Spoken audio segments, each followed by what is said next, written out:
Blues All Around Me by B.B. King. A presentation by Matthew Bell.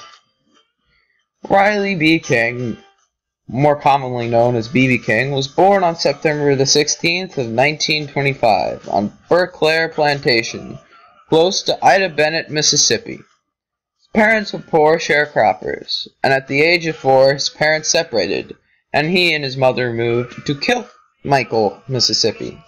He remembers how attracted to church and church music he was, especially the minister's guitar. This was only when he was about 5. He even remembers listening to the blues on his aunt's record player. When he was only 9 years old, his mother died. King suggests from diabetes, which he would have issues with later in his own life. His mother, Nora Ella King, was only 25 at the time. From age 10 to 13, Riley lived alone in his mother's cabin. He tells us how isolated, hungry, and hurt he felt. During this time, he saved up and bought his own very first guitar. At the age of 13, he moved in with his father, and not liking him very much, or the situation, moved to Indianola, near his birthplace of Ida Bennett.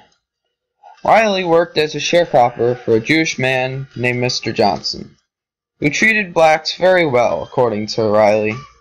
Riley remembers starting out picking cotton and plowing with a mule. He was being paid only $4 a week. He remembers that Mr. Johnson was the only plantation owner he had heard of who hired a black foreman. The foreman used a tractor, and Riley always wanted to drive it. To Riley, his dream on the plantation was to become one of the tractor drivers, as it was not only would give him more money, but also more social status. Eventually, Riley was promoted to being a tractor driver. He then made $22.50 a week as a 19-year-old.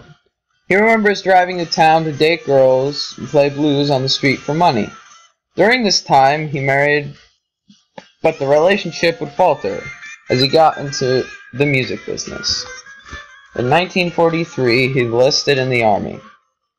He finished basic training, but ran away because he wasn't going overseas. One day, he wrecked the tractor in Mr. Johnson's garage.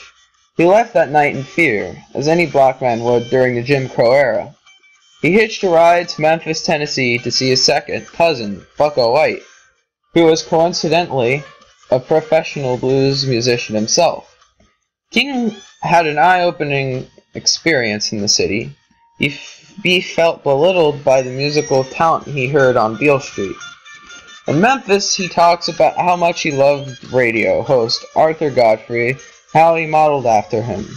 Just as he got to Memphis, new black radio stations were popping up everywhere.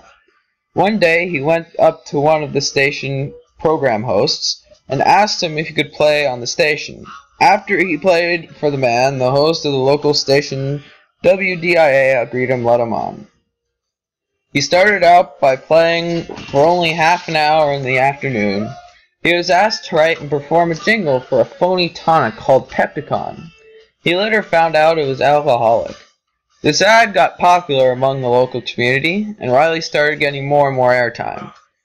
As his airtime grew, he also became a DJ. He played everything from T-Bone Walker to Duke Ellington. DJs commonly use nicknames. He used Beale Street Blues Boy, which was shortened to Blues Boy, and then to BB. Rapidly over the next 2 years, he became well known locally, and by the mid-50s, he was touring in Washington, D.C., Chicago, and the Apollo Theater in New York.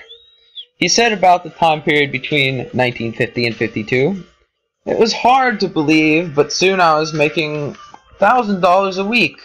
Only a couple years before, I saw myself as a tractor driving superstar at $22.50 a week."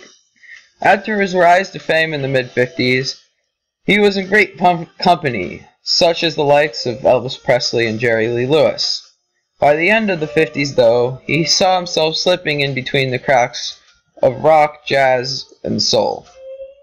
He was referred to as an old-style bluesman who had a dwindling, aging audience. He still was being given recognition within the musical community by famous musicians such as the Beatles and Eric Clapton.